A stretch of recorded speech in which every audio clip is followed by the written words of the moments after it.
Hola, hola, hola, hola, hola. Sean todos y todas jóvenes y jóvenes bienvenidos a mi podcast. De hecho, ya mi segundo podcast.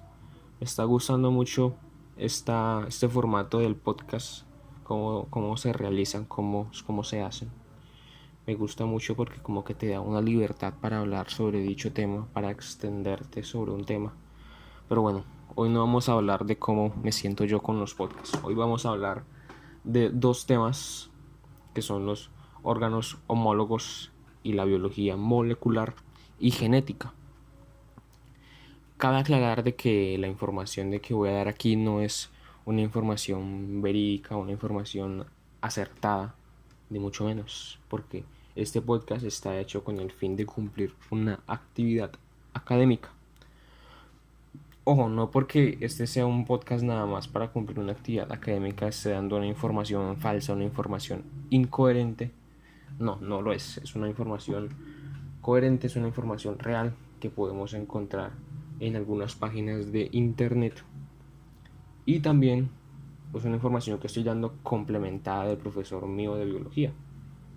Entonces, este es un espacio como para explicarle a esas personas que pueden escuchar el podcast y, por ejemplo, digan, no, es que el concepto de biología molecular no se explica así.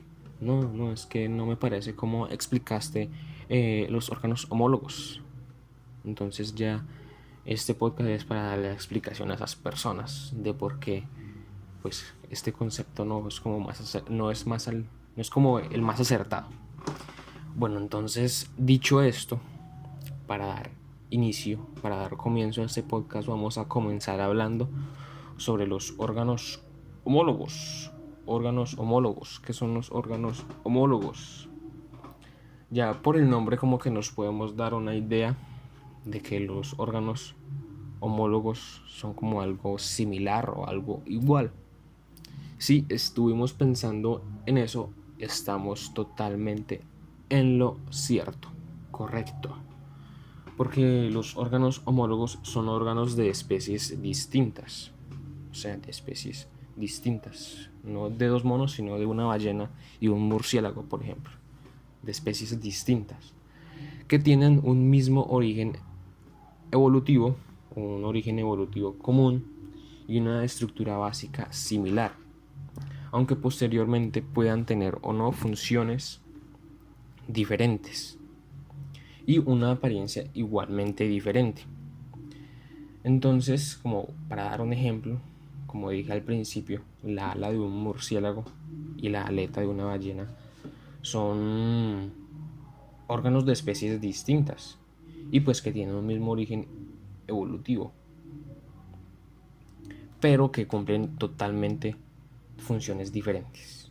Una la utilizan para volar y otra la utilizan para nadar. Entonces, en conclusión, los órganos homólogos son estructuras similares, casi iguales, podríamos en algunos casos, pero que cumplen unas funciones totalmente diferentes. Y que estos órganos de diferentes especies tienen un mismo origen evolutivo. Ahora pasamos con el tema de la biología molecular.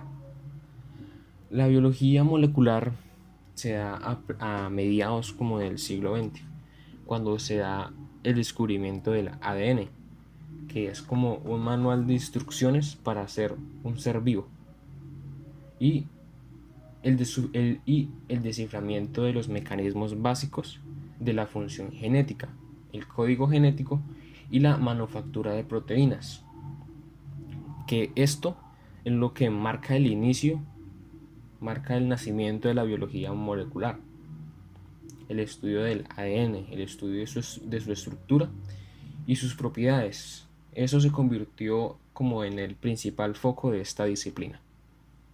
Ahora pasando como a la genética.